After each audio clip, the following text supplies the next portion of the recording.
नहमदुहु व नसल्ली अला रसूलिहिल करीम अम्मा बाद फ़अऊज़ु बिल्लाहि मिनश्शैतानिर रजीम बिस्मिल्लाहिर रहमानिर रहीम। अस्सलामु अलैकुम व रहमतुल्लाहि व बरकातुहु। वस्सलातु वस्सलामु अलैका या रसूलल्लाह व अला आलिका व अस्हाबिका या हबीबल्लाह। अस्सलातु वस्सलामु अलैका या अनीसल गरीबीन। अस्सलातु वस्सलामु अलैका या रहमतल लिल आलमीन। अस्सलातु वस्सलामु अलैका या ख़तमुन नबिय्यीन। अस्सलातु वस्सलामु अलैका या महबूब रब्बिल आलमीन। मैं हूँ नरजस अवान और आप देख रहे हैं हमारा यूट्यूब चैनल निजात का रास्ता।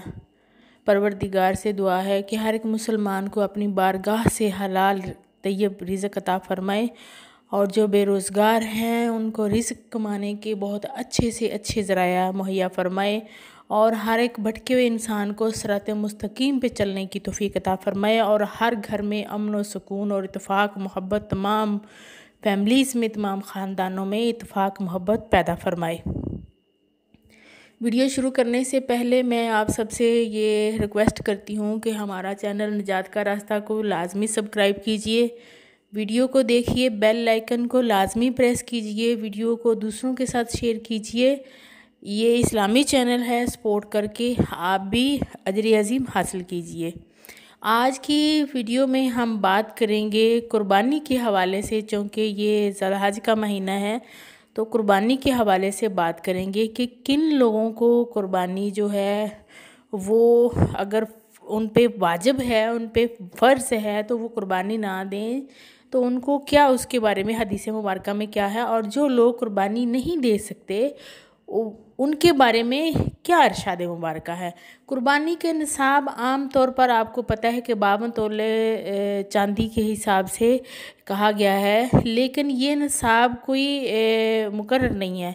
अल्लाह के नबी के पास तो इतना कभी भी माल जमा नहीं हुआ था कि वो कुर्बानी उनके जो है वो कुर्बानी दे सकें, क्योंकि आपके पास जो चीज़ आती थी वो राह खुदा में ख़र्च कर दी जाती थी। तो ये लेकिन आपने हर साल कुर्बानी दी, ये मोहब्बत का इजहार है, अल्लाह की बंदगी का इजहार है, अल्लाह की अतायत का, अल्लाह के अहकाम का इजहार है। एक जो चीज़ और बहुत ज़्यादा कही जाती है कि क्या हम कुर्बानी के जो पैसे बनते हैं वो किसी गरीब को, किसी मसाकीन को दे दीजिए।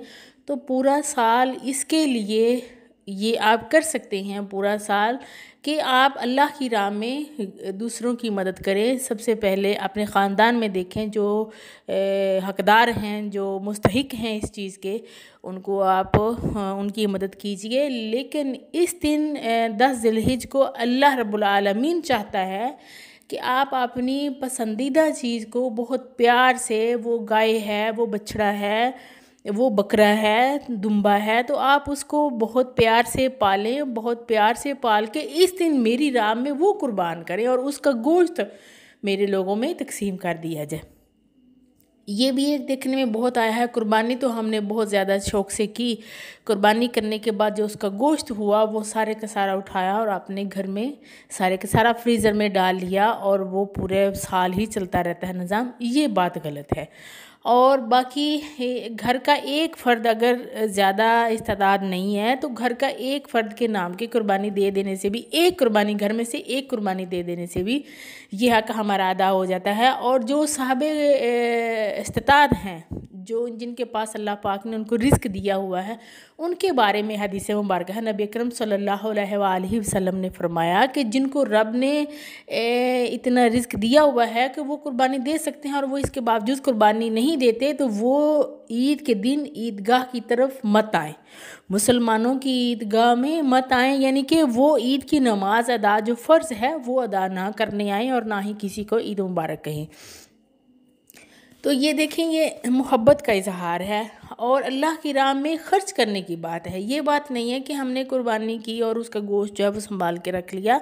ये ख़र्च करने की बात है कि आपने पैसे की बात भी क्लियर हो गई है कि आपने इस दिन जो है वो लाजमी तौर पर आपने कुछ जानवर ही ज़िबा करना है, क्योंकि अल्लाह हमारा चाहता है कि आज के दिन मेरी राह में कुर्बान कोई चीज़ की जाए, जानवरों में से कोई जानवर कुर्बान किया जाए। और उसके बाद आता है कि जो लोग इस हद तक नहीं रखते, यानी कि जिसकी सैलरी फ़र्ज़ करें कि किसी इंसान की सैलरी 12,000 है, उसके बच्चे का दूध आता है, घर का ख़र्चा है, बिजली के बिल हैं, सब लवाज़मात हैं, वो अपना यानी कि अखराजात जो है बमुश्किल पूरे करता है, उसके पास इतनी नहीं है कि वो कुर्बानी अदा कर सके। अपने अहल व अयाल पे ख़र्च करना भी बहुत सवाब का काम है और सदका है।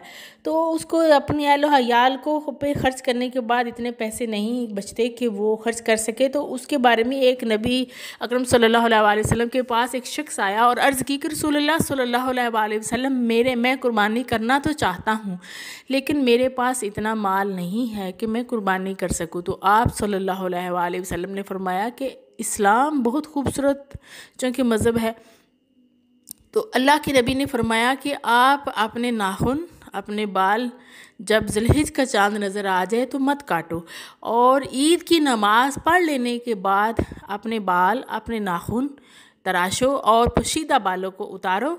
तो इस तरह तुम्हें भी कुर्बानी के जितना ही सवाब मिल जाएगा। क्योंकि ईद से ये हमारे यहाँ ये बहुत देखा गया है कि ईद से पहले तैयारी की जाती है। लेडीज़ भी जो हैं वो ईद से पहले ही तैयारी हो रही है, वैक्सिंग हो रही है, थ्रेडिंग हो रही है, सब कुछ हो रही है।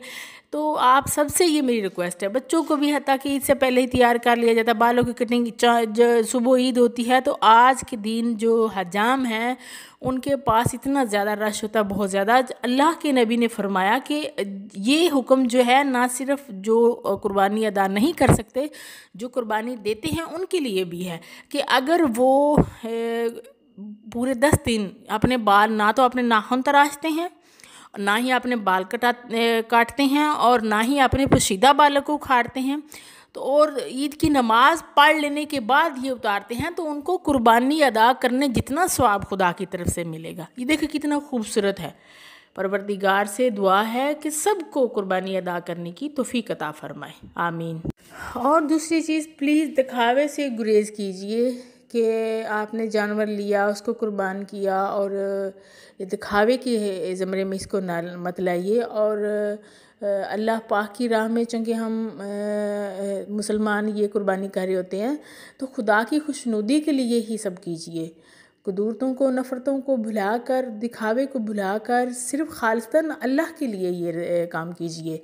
परवरदिगार से दुआ है कि हर एक मुसलमान को दीन को सही समझकर उसकी सही बातों पर अमल करने की तौफीक अता फरमाए, और तमाम तरह की कुदूरतों से, नफ़रतों से तमाम मुसलमानों के दिलों को पाक फरमाए, और हमारी छोटी से छोटी नेकी जो है परवरदिगार अपनी बारगाह में उसको कबूल फरमाए। इसी के साथ ही इजाज़त दीजिए, फिर इंशाल्लाह हाज़िर होंगी। दीन के साथ जुड़े रहिए, नमाज की पाबंदी ख़ुद भी कीजिए, अपने बच्चों को भी नमाज की पाबंदी की तलकीन कीजिए। इंशाल्लाह फिर हाज़िर होंगी किसी नई इस्लामी टॉपिक के साथ। तब तक इजाज़त दीजिए। अल्लाह हाफिज़।